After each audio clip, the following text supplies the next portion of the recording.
안녕하세요. 저는 요즘 중고거래에 푹 빠져 있어요.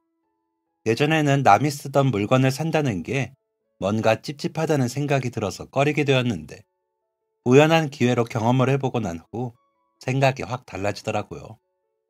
상태 좋은 물건을 잘 찾으면 저렴한 가격대에 새 것만큼 훌륭하고 깨끗한 물건을 구할 수 있어서 너무 좋았어요. 어차피 다른 사람이 쓰지 않는 물건을 좋은 가격대에 제가 쓰게 되면 뭔가 환경도 보호되는 기분도 들고 자원도 아끼는 기분이 들어서 괜히 더 대단한 일을 한 것 같기도 하고 그렇더라고요. 그리고 중고 거래를 하다 보면 재밌는 일들도 참 많아요. 특히 저는 게임 CD 같은 것도 많이 사는 편인데 그렇게 구매를 하다 보면 같은 취미를 가진 사람들이라서 그런지 대화도 잘 통해서 나중에는 친구가 되기도 하더라고요. 운동복이나 도구를 사는 경우도 마찬가지였어요.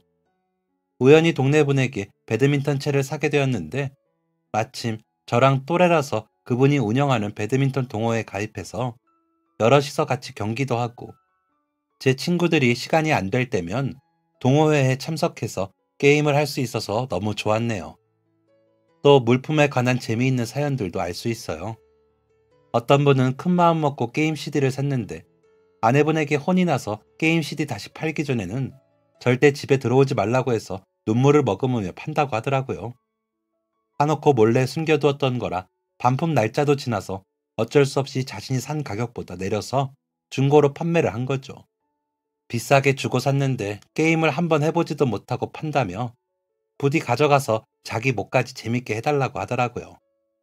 이건 아내분께 비밀인데 혹시나 아내분이 이 사연을 들을지 모르지만 그렇게 게임 CD를 산 다음에 몰래 우리 집에 와서 게임을 같이 한 적도 있어요.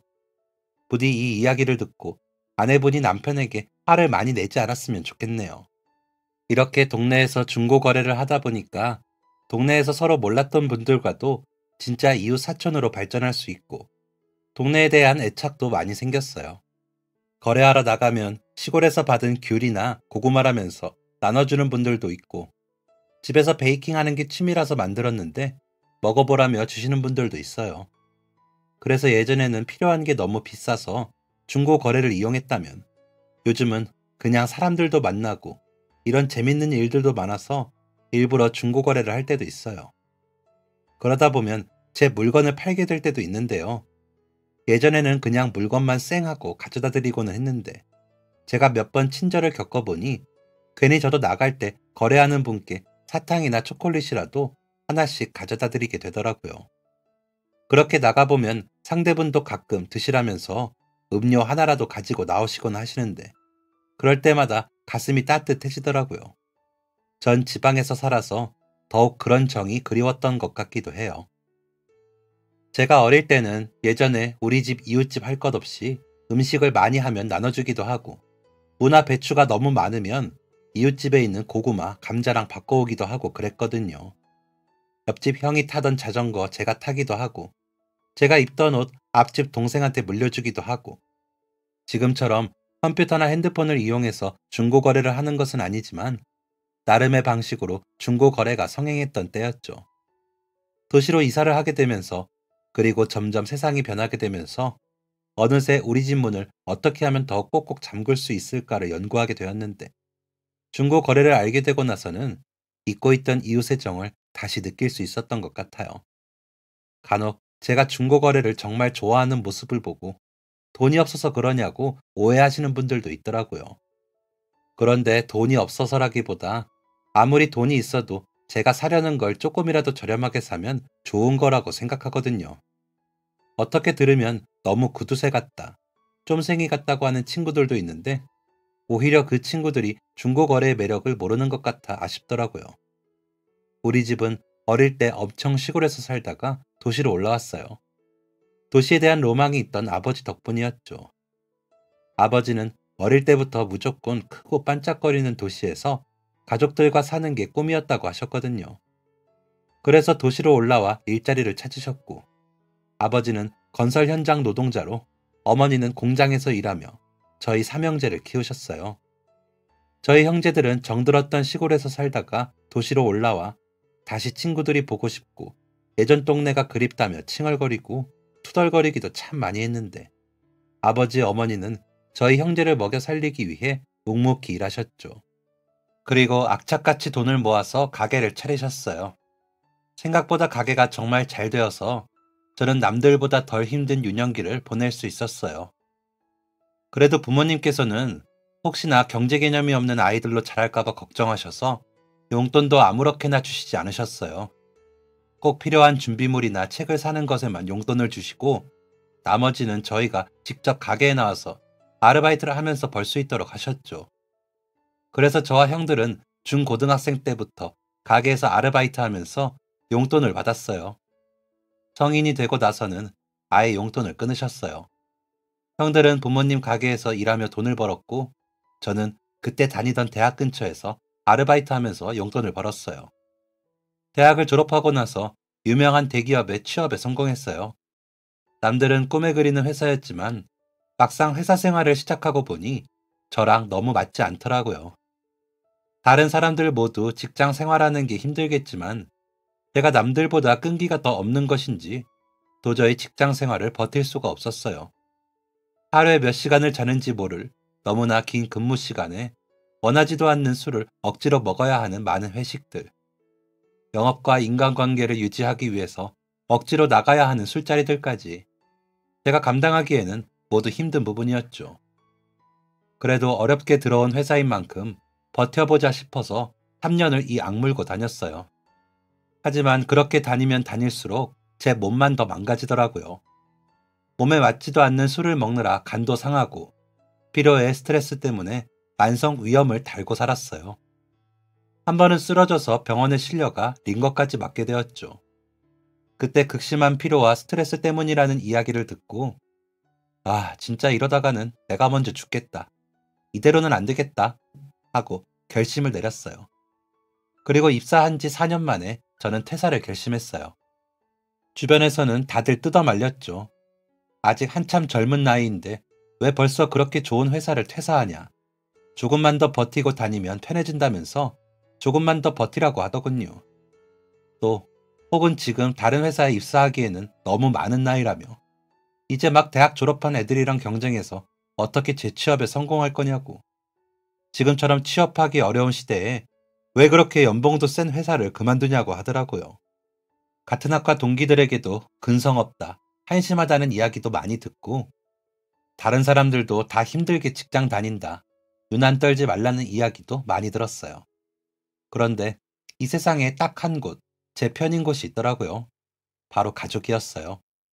특히 저희 부모님이었죠. 저는 회사를 그만두면서 부모님께 뭐라고 말해야 하나 걱정이 많았어요. 그도 그럴 게 저희 형들은 다들 공부도 저보다 훨씬 잘했고 직업도 남들이 부러워하는 그 유명한 사짜 직업이었거든요. 다들 엘리트 코스를 밟아 취업하고 결혼도 연애도 잘만 하는데 저는 이렇게 애매한 나이에 그나마 들어간 대기업을 그만두다니 가족들이 저를 얼마나 한심하게 볼까. 다른 사람들처럼 내가 못났다고 생각하겠지 싶었어요. 사실 우리 가족들이나 부모님은 저에게 공부해라, 어디에 취업해라, 이런 부담을 준 적이 한 번도 없었어요. 제 인생은 저 스스로 사는 거니 다른 사람에게 부끄럽지만 않게 살라고 저희 부모님은 늘 말씀하셨거든요. 공부를 아무리 잘해도 남들 부끄럽게 산다면 그건 크게 의미 없는 거라면서요. 너희 스스로가 뒤를 돌아보았을 때, 그리고 누군가에게 나에 대해서 말했을 때 부끄럽지 않고 떳떳하게 사는 것이 가장 잘 사는 거라고 늘 강조하셨어요. 그래서 제가 회사를 그만둔다고 하더라도 형들은 어떨지 몰라도 부모님께서는 저를 한심하게 보거나 못났다고 생각할 리 없었어요. 하지만 그때는 너무 많은 스트레스와 주변의 시선에 지쳐서 저도 모르게 제 자존감이 많이 떨어져 있었던 상태인 것 같아요. 부모님께 회사를 그만두면 어떨까에 대해서 물어본 적도 없는데 제멋대로 그렇게 분명 저를 못나게 볼 거라고 생각했으니까요. 지금까지 한 번도 그런 적이 없으셨는데 말이죠. 그리고 그건 그냥 제 마음속 말이었을 거예요. 부모님이 나에게 실망할 거라는 생각에서 나온 제 못난 마음인 거죠. 그래서 퇴사를 앞두고도 오랫동안 가족들에게 말을 하지 못하고 끙끙 앓았어요. 그러던 중 어머니께서 제가 뭔가 이상한 것을 눈치채셨는지 먼저 슬쩍 물어보시더라고요. 아들, 회사는 요즘 어때? 혹시 무슨 일 있어? 마음 상하게 하는 사람이라도 있니? 라고 질문하셨거든요. 어머니의 그 다정한 질문에 저는 그동안 답답했던 마음에 수도꼭지를 튼 것처럼 감정이 쏟아져 나왔어요. 저도 모르게 울컥한 거죠. 그래서 결국 늦은 시간 어머니와 아버지를 모셔두고 이야기했어요. 제가 다니던 회사를 그만둘 예정이라고 말이죠. 무릎을 꿇고 앉아서 마치 대역 죄인이라도 된 듯 고개를 떨구고 그렇게 이야기하는데 부모님께서 지금 어떤 표정을 짓고 계실지 두려워서 차마 고개를 들 엄두가 나지 않았어요. 그때 속으로는 분명 화가 나셨겠지? 분명 나에게 실망하셨겠지?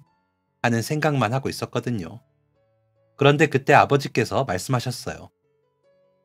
네가 열심히 준비해서 들어간 회사를 네 결정으로 그만두는데 왜 죄라도 지은 사람처럼 무릎까지 꿇고 고개를 그렇게 숙이고 있냐?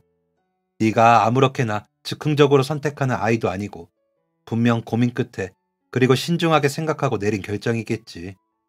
그리고 즉흥적으로 내린 결정이라고 한들 그게 뭐 어떻겠니? 나는 지금의 네 나이보다 늦었을 때 잘하던 일을 그만두고 도시로 올라와 그동안 하던 일과 다른 일들을 시작했다.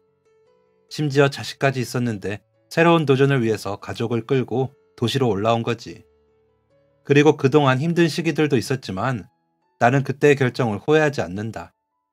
같이 고생해준 너희 엄마랑 너희 형제들에게 미안한 마음은 있지만 그래도 그때의 결정이 틀렸다고 생각하지는 않아. 네가 신중히 결정했든 갑작스럽게 그만두기로 마음먹었든 네 인생에서 네가 새로운 선택을 하는 것에 누구도 뭐라 할 수는 없지. 오롯이 너의 선택이고 모든 결과도 역시 네가 겪어야 할 것들인데 어떻게 함부로 너의 선택에 대해 왈가왈부할 수 있겠니? 어떤 선택이든 네가 행복한 길을 찾아 나가기 위해서라면 나랑 네 엄마는 항상 너를 지지할 것이다. 그제야 저는 고개를 들고 부모님을 봤어요. 부모님의 표정은 전혀 화가 나지도 저에게 실망하지도 저를 한심하거나 안쓰럽게 보고 있지도 않았죠. 그제야 정신이 번쩍 들었어요. 그동안 부모님이 그럴 거라고 당연하게 생각했던 게 사실 저 스스로를 그렇게 생각하고 있기 때문이었다는 것을요. 그리고 아버지의 말씀을 듣고 깨달았죠. 아직 한참 젊고 저는 팔다리도 다 멀쩡하고 스트레스로 인한 위험을 빼면 아주 건강한 청년이죠. 무엇을 새로 시작하기에 충분한 조건이었어요. 충분하다 못해 과분했죠. 그리고 더 이상 저 스스로 죄의식에 갇히지 않고 다른 친구들이 뭐라고 하던 제 자신에게 당당해지기로 했습니다. 저는 대학 시절 아르바이트 하던 편의점을 떠올렸어요. 그때 물건을 입고하고 출고하고 물건을 정리하고 판매하는 일이 무척 재밌었어요. 그리고 일도 엄청나게 잘해서 사장님께 칭찬도 많이 받았고요. 그리고 제가 출근하는 길에 편의점이 하나 있었으면 좋겠다 싶었던 자리가 하나 있었죠. 그래서 퇴사하면서 받은 퇴직금과 직장 생활을 하며 몇 년간 모아두었던 적금을 깨서 편의점을 내기로 했습니다. 어느 편의점을 차릴지 회사별로 상담하면서 직접 단가도 따져보고 마진이 얼마나 남을지도 계산해봤어요. 그리고 여러 곳에서 창업 상담도 받아보고 제가 생각해둔 곳에 매물이 나왔는지도 꾸준히 파악했죠. 이런저런 것들을 알아본다며 시간을 쓰는 게 조금은 마음이 쓰여서 부모님의 가게 일을 도와드리며 제 전공과 다른 분야이니 온라인 수업으로 기본적인 경영 지식을 배우기 위해서 경영 수업을 들었어요. 또 한국에서 편의점 매출이 좋은 곳을 돌아다니면서 어떤 점이 다른지도 꼼꼼하게 분석했고요. 편의점은 물건이 들어오고 나가고 꽤 몸을 써야 하는 직업이기 때문에 그동안 회사 일을 하면서 망가진 건강도 되찾기 위해서 저녁 때마다 집 앞에서 조깅과 운동기구로 운동도 시작했죠. 그랬더니 저 스스로부터 놀라운 변화가 생겼어요. 퇴사하고 점점 더 몸도 마음도 건강해지는 제 모습을 발견할 수 있었죠. 그리고 회사를 그만둘 때는 내가 과연 무엇을 할 수 있을까? 근심 걱정도 많고 남들은 10년 넘게도 다니는 회사 생활을 제대로 버티지도 못하는 제가 한심하게 느껴지기도 했는데 편의점 운영을 위해서 창업 컨설팅을 다니면서는 주변에서 다들 젊은 나이에 벌써 자기 사업을 시작하려고 하다니 대단하시다고 칭찬을 해주시더라고요. 그러다 보니, 아, 그래. 나 아직 굉장히 젊고 나 스스로 무엇인가를 해내기 위해서 이렇게 사방으로 뛰어다니는 것을 보니 굉장히 열정 있는 놈이구나 하는 것을 깨달았어요. 그렇게 몇 개월이 지나던 중 제가 받은 지역의 편의점으로 딱 어울릴 듯한 자리가 나왔어요. 저는 얼른 부동산을 통해 가게를 계약하고 본격적으로 가게를 운영하기 위해서 작업에 들어갔습니다. 그리고 마침내 제가 꿈에 그리던 편의점을 오픈하게 되었고, 초반에는 제가 시간도 많고 당장 아르바이트를 많이 쓰기에는 인건비도 부담되니 거의 혼자서 가게에 상주해 있었어요. 그동안 운동으로 체력을 쌓아두기를 잘했다 싶었죠. 그리고 저의 형들도 저라면 무슨 일이든 해낼 줄 알았다면서 저를 응원해 주더라고요. 언제든 힘든 일이 있으면 이야기하라는 형들의 말을 듣고 눈물이 살짝 날 뻔했습니다. 가게는 생각보다 매출이 좋았어요. 근처에 버스 정류장이 있어 아침에는 출근길, 저녁에는 퇴근길로 들리는 사람들이 많았거든요. 또 유치원이랑 어린이집, 초등학교도 조금 떨어진 곳에 있어서 그런지 학생들도 종종 오더라고요. 유치원이나 어린이집 선생님들도 자주 들리시고요. 출퇴근하는 어른들부터 아주 어린 꼬마들까지 다양한 손님들을 만나면서 출근, 퇴근, 회식을 반복하던 제 일상도 무척이나 다채로워졌어요. 주변에서도 얼굴 좋아 보인다는 소리도 많이 듣고, 무엇보다 요즘 들어 행복해 보인다는 이야기를 정말 많이 들었죠. 편의점이라 늦은 시간이나 이른 새벽 집에 들어갈 일도 있다 보니 혼자서 독립하게 되었어요. 편의점 근처에 작은 원룸이 하나 나와서 그리로 이사하게 되었죠. 제가 중고 제품을 자주 구입하게 된 것도 이때쯤이었어요. 이사하면서 저 혼자 쓸 물건들을 사다 보니 중고 제품이 눈에 들어오더라고요. 그리고 저도 판매할 물품들이 있었고요. 하다 보니 재미를 붙여서 어느새 자주 이용하게 된 거죠. 저희 가게는 편의점인데 택배도 보내고 받을 수 있는 곳이에요. 그래서 그런지 중고 물품을 보내거나 받는 분들도 꽤 있더라고요. 편의점 택배를 이용하면 가벼운 물건들은 꽤 저렴하게 보낼 수 있거든요. 편의점으로 직접 찾으러 와야 한다는 번거로움이 있지만 그래도 비용이 저렴하니까 이용하는 분들이 꽤 많아요. 물론 저도 그중 한 명이고요. 그리고 저희 가게 앞에서 약속을 잡는 분들도 많았어요. 장사를 하다가 유리문 밖으로 가게 앞을 서성이는 분들을 보면 손에 봉투를 하나 들고 있다 싶으면 거의 중고거래였죠. 제가 이 편의점 사장인지도 모르고 저희 편의점 앞으로 약속을 잡는 분들도 꽤 있고요. 장사가 안정기에 접어들면서 밤에는 아르바이트생을 고용하고 저는 주로 낮에 근무했어요. 퇴근하고 이런저런 모임에도 참여하고 싶었거든요. 사실 낮에도 직원을 고용하고 저는 가끔 나와봤어도 되지만 그냥 제가 근무를 안 하면 딱히 할 일도 없고 어차피 다른 할 일이 있는 것도 아니면 매장에 나와서 일하는 게 낫다고 생각했어요. 그리고 매장 근무도 꽤 재밌고요. 아이들이 하교하기 전, 직장인들이 퇴근하기 전 시간은 여유로워서 재미삼아 중고거래 어플을 구경하기도 하는데요. 최근 들어서 뭔가 재미있는 글이 올라오기 시작했어요. 제가 처음 봤던 제품은 주로 아이 옷이나 신발, 아니면 여성복이었는데요. 엄청 친절한 분인지 거래 점수도 높고 거래 후기가 무척 좋더라고요. 다들 반응이 너무 친절해요. 물건이 너무 좋아요. 착하고 기분 좋은 거래였어요. 너무 귀여워요. 행복하세요.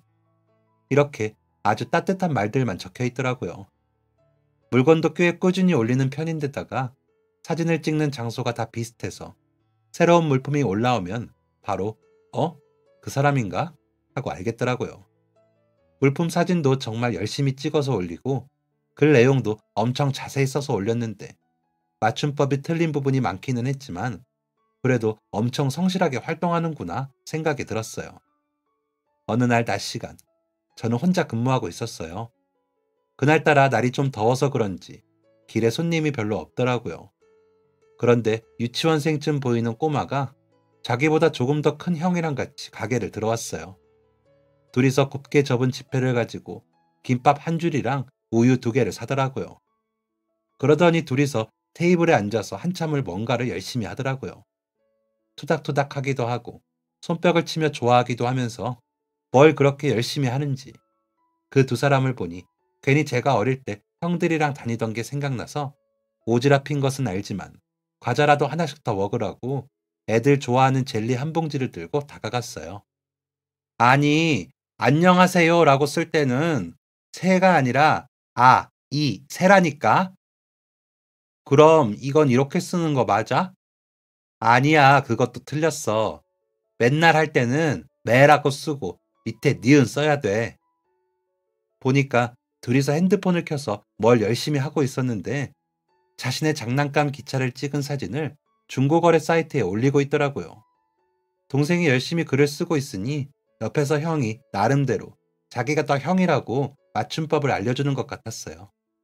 이렇게 어린아이들이 벌써 핸드폰으로 중고거래도 하는구나 하고 신기했죠. 제가 젤리를 가져다 주니까 아이들이 깜짝 놀랐어요. 그러면서 동생으로 보이는 아이가 물건을 공짜로 받으면 안 된다고 엄마가 그랬다면서 돈을 내겠다고 하더라고요. 그래서 아저씨가 공짜로 주는 거 아니고 손님 없는데 가게 와서 자리 채워준 게 고마워서 주는 거라고 둘러댔어요. 그러면서 또 괜한 오지랖으로 둘이 형제냐, 둘이서 뭐 하는 거냐, 중고거래 하는 거냐고 질문도 했죠. 동생으로 보이던 아이가 똘똘하게 그냥 아는 형이라고 대답하더라고요. 아랫집 사는 형인데 오늘 학교 일찍 끝나서 도와주기로 했어요.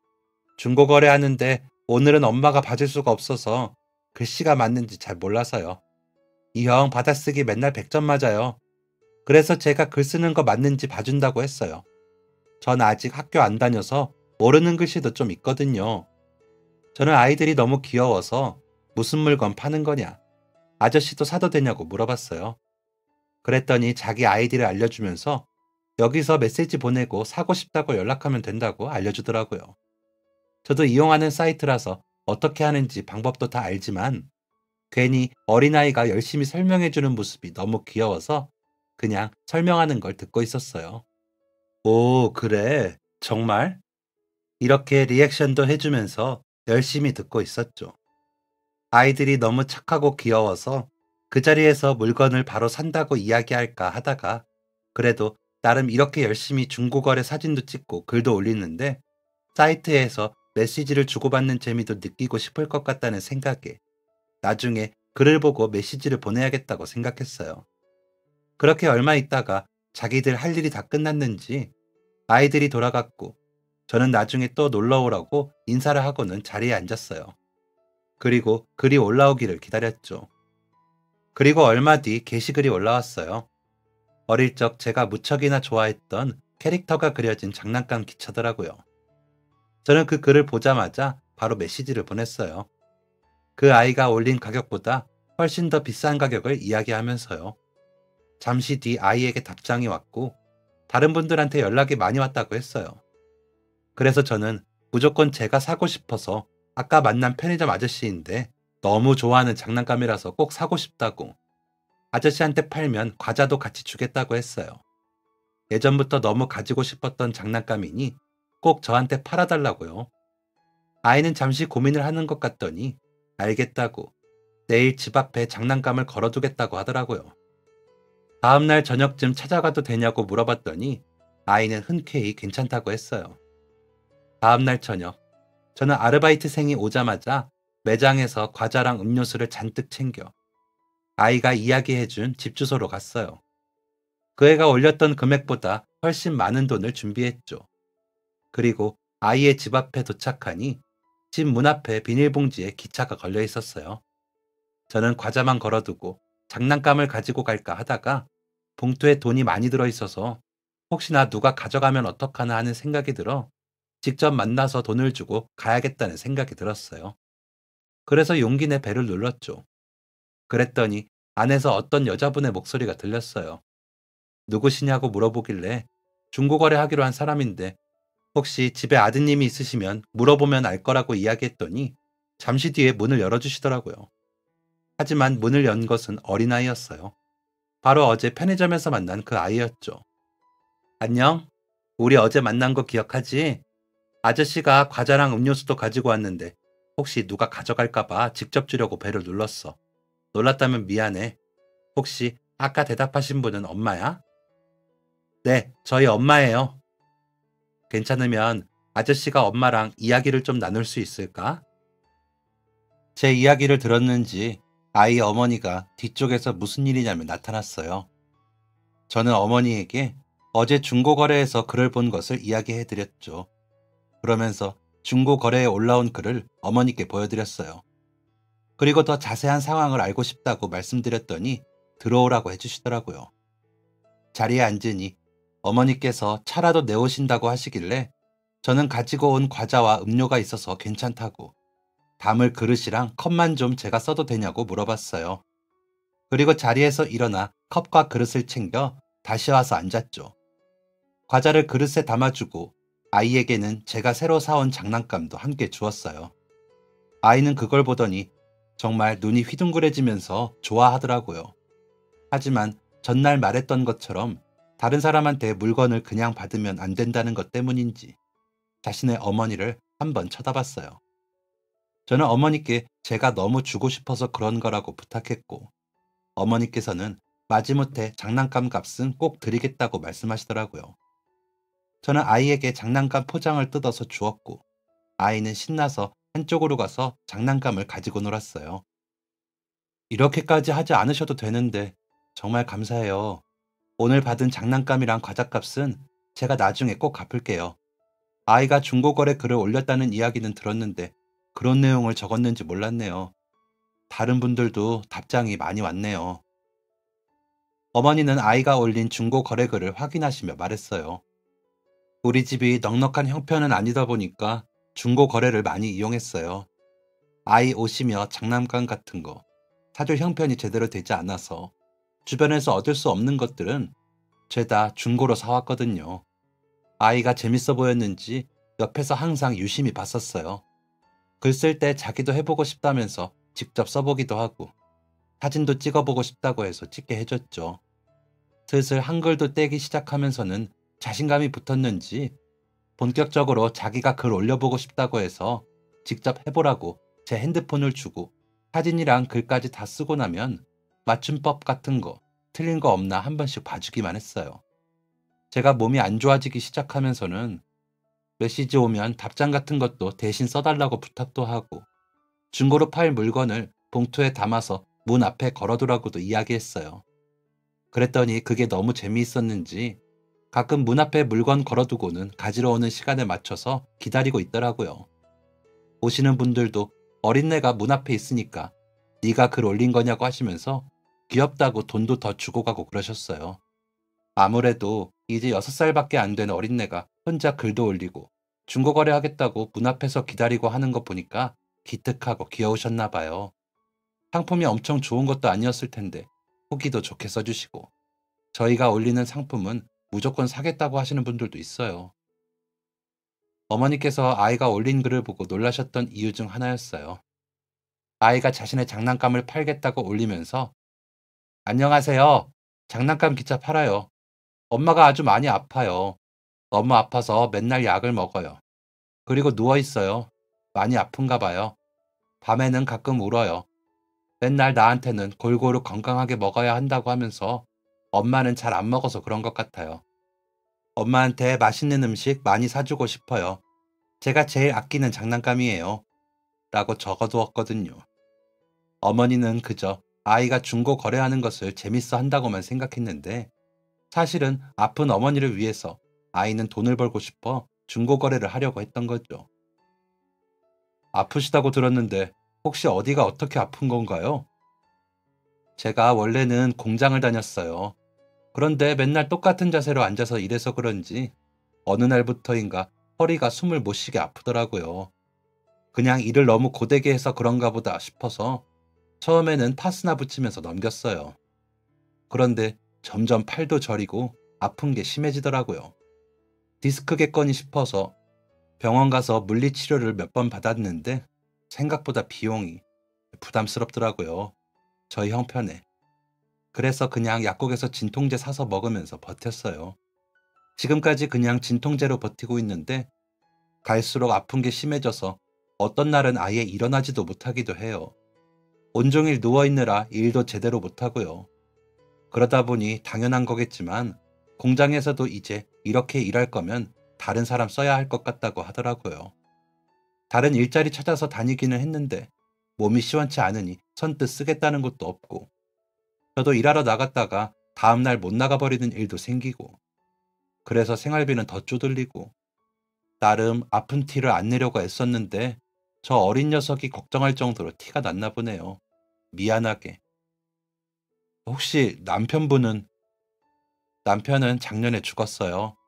저랑 남편이랑 둘이서 돈도 제대로 없이 정말 맨 땅에 헤딩하듯이 시작했어요. 섣부르기는 했지만 어린 나이에 아이 생기고 둘이 그래도 열심히 애 키워보면서 살아보자고 악착같이 일해서 돈 벌었어요. 그렇게 우리 두 사람은 허리띠 졸라매고 이 악물어 돈 모아서 여기 들어온 거예요. 아이 데리고 살만한 곳은 있어야겠다 싶어 조금 무리했는데 그래도 둘이 빠듯하게 생활하면 이자 내고 할 수 있겠다 싶었어요. 그런데 남편이 퇴근길에 사고를 당했어요. 사고 후에 수술받고 병원에 꽤 오래 입원해 있었고요. 그러다 결국 사고 후유증으로 뇌에 무슨 혈관이 터져서 죽었어요. 남편은 떠나고 갚아야 할 빚이랑 어린 아들 녀석만 남았죠. 저라도 더 열심히 해서 빨리 빚도 갚고 우리 애도 잘 키워야 하는데 이렇게 제 몸까지 아파버리는 바람에 아이 어머니는 결국 남편 이야기를 하면서 눈물을 보였어요. 어머니가 몸이 아파 맛있는 것을 사주고 싶다는 아이의 글을 봤을 때는 그저 너무 귀엽고 기특하다고만 생각했는데 거기에는 더 깊은 사연이 있더라고요. 아이가 팔겠다고 올린 그 장난감 기차는 원래 남편이 가지고 있던 거였어요. 좀 우습지만 저희가 결혼한 후에 제가 처음으로 남편에게 사줬던 결혼기념일 선물이에요. 남편 원래 어릴 때 꿈이 기관사였거든요. 다른 더 진짜 같은 기차들도 많았어요. 움직이는 것들도 있었고요. 하지만 그런 것들은 너무 비싸서 마트 갔더니 제가 살 수 있을 만한 금액대의 기차가 바로 그거였어요. 그러고 나서 아이가 태어나고 조금 더 크자 남편은 그 기차를 아이에게 주었어요. 자신이 제일 좋아하는 기차라면서요.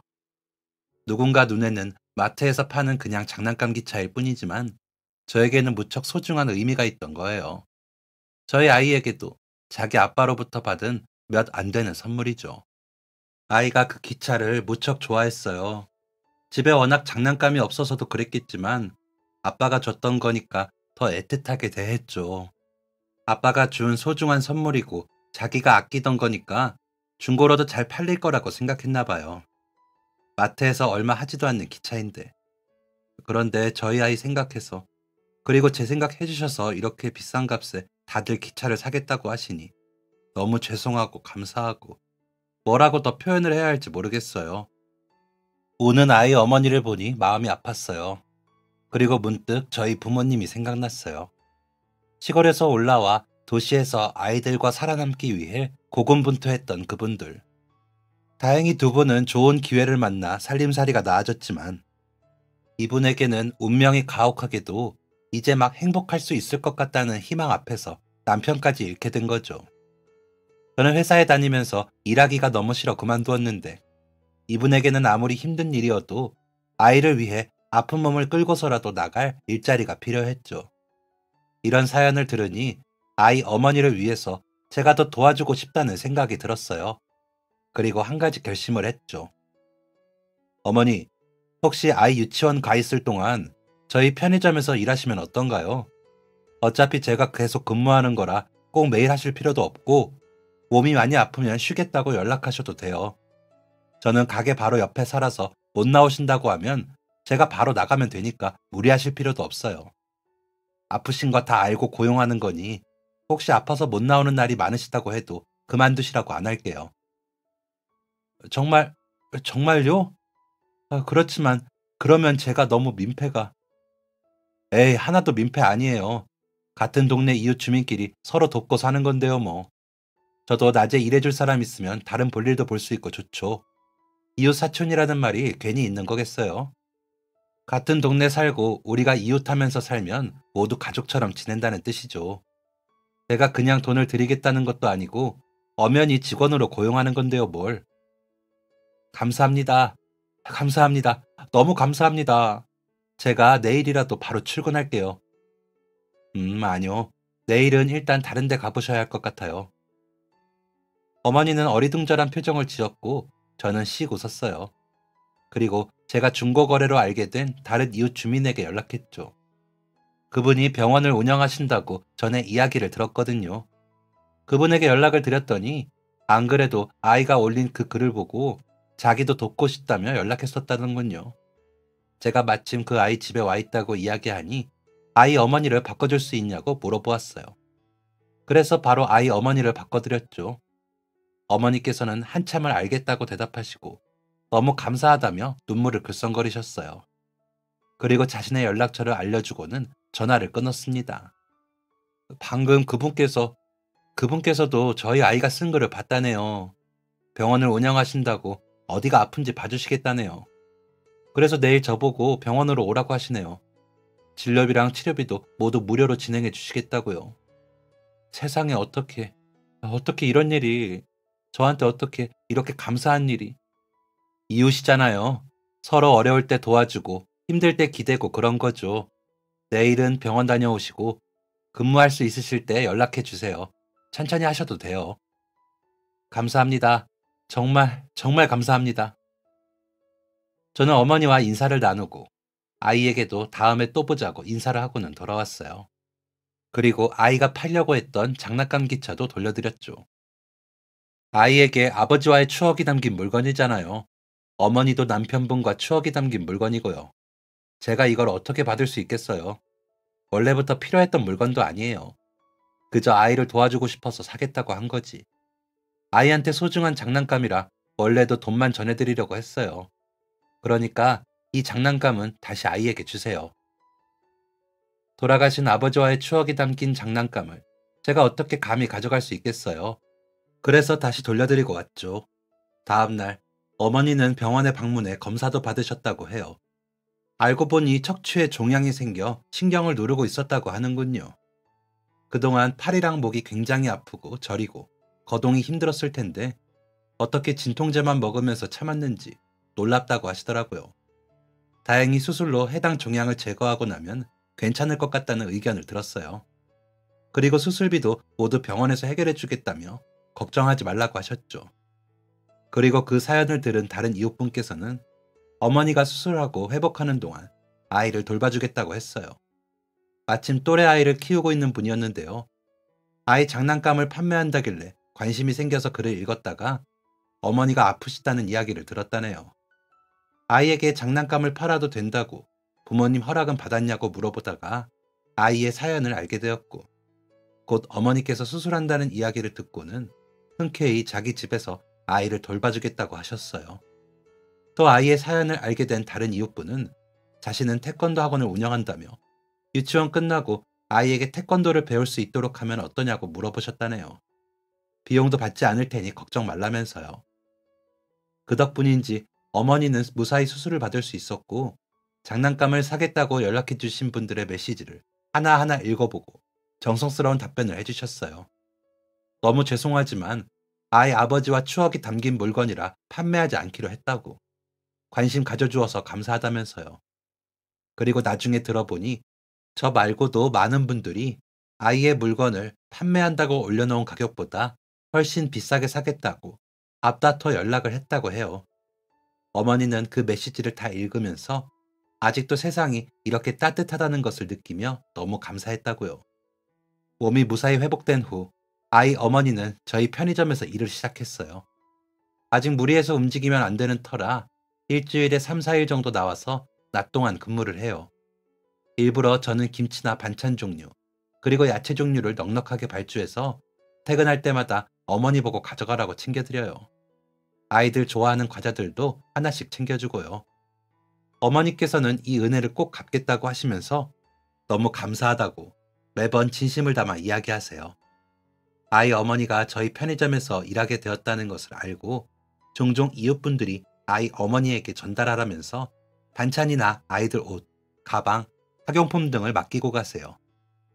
그동안 판매글을 봤던 분들이 그 사연을 안타깝게 여겨서 그 후로도 도움 주기 위해서 애쓰고 있어요. 저도 그중 하나이지만 이런 도움이 가득한 이웃들을 보니 여전히 우리 세상은 아직 참 따뜻하다고 하는 것을 느껴요. 오랜만에 본가에 갔을 때 가족들에게 이 이야기를 들려줬어요. 그랬더니 부모님께서 너무 기뻐하시더라고요. 우리 아들 정말 잘 컸다.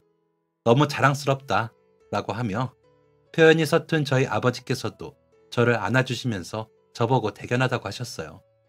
형들도 모두 우리 동생 동네에 숨겨진 영웅이었구나 하며 장난기를 가득 섞어 저를 자랑스럽다고 해주더라고요. 그 이야기를 들으니 제 어깨가 괜히 더 으쓱하는 것 같았어요. 어쩌면 내가 이런 순간을 위해서 이곳에 오게 된 걸지도 모르겠다고 하는 마음이 들며 앞서 일어났던 모든 것들이 운명처럼 느껴지기도 하더라고요. 무엇보다 제가 누군가를 도울 수 있는 사람이 되었다는 것이 저 스스로도 뿌듯하게 만들었어요. 아이는 가끔 유치원이 끝나면 어머니랑 함께 집으로 가려고 편의점으로 와요. 일주일에 3번은 태권도를 다니는데 너무너무 재밌다면서 좋아하더라고요. 자기 엄마한테도 맨날 태권도에서 뭐 배웠는지 자랑하고 저한테도 맨날 자신이 뭘 배웠는지 보여준다고 자랑해요. 태권도를 배워서 그런지 어머니 건강이 좋아져서 그런지 예전보다 훨씬 밝고 기운 넘쳐 보여요. 요즘도 예전만큼 자주는 아니지만 재미삼아 중고 거래를 한다고 하는데 그래서 저도 중고로 물품 팔 게 있으면 아이한테 대신 팔아달라고 일부러 부탁하고는 해요. 그럼 아이는 너무 기뻐하면서 판매글을 올리더라고요. 여전히 우리 동네에서 아이가 올린 물품은 인기예요. 다들 원래 판매하겠다고 써놓은 금액보다 늘 조금씩 더 보태서 구입을 하죠. 일부러 아이가 좋아할 만한 과자나 장난감, 필요한 학용품 등을 사서 문고리 앞에 걸어두고 오는 것은 덤이고요. 아이 어머니에게 들어보니 간혹 샴푸, 린스 같은 생필품이나 직접 만든 반찬이라며 놓고 가는 분들도 있다고 하네요. 아이 어머니는 조금이라도 도움받은 것을 갚고 싶다며 일에도 엄청 열심히 해요. 제가 처음 봤을 때보다 어머니도 표정이 엄청나게 밝아져서 그 모습을 보니 너무 뿌듯하고 기분이 좋아요. 앞으로 더 건강을 되찾으면 정직원을 시켜주겠다고 약속했는데 빨리 몸이 건강해져서 저도 월급 팍팍 받으면서 정직원이 되었으면 좋겠어요. 아이를 키우는 데는 온 마을이 필요하다는 말을 어디선가 봤는데 지금 우리 동네가 그런 것 같아요. 동네의 이웃 주민들이 조금씩 힘을 보태서 아이 어머니와 함께 6살 난 아이를 돌보고 있는 것 같거든요. 앞으로도 저희는 열심히 손을 보태서 아이와 어머니를 도와주려고 해요. 그리고 언젠가 이 아이도 자라서 이렇게 따뜻한 마음을 나눠줄 수 있는 사람으로 성장하면 좋겠네요. 지금까지 사연 들어주셔서 감사합니다. 사연이 재밌으셨다면 구독과 좋아요를 눌러주세요. 감사합니다. 안녕히 계세요.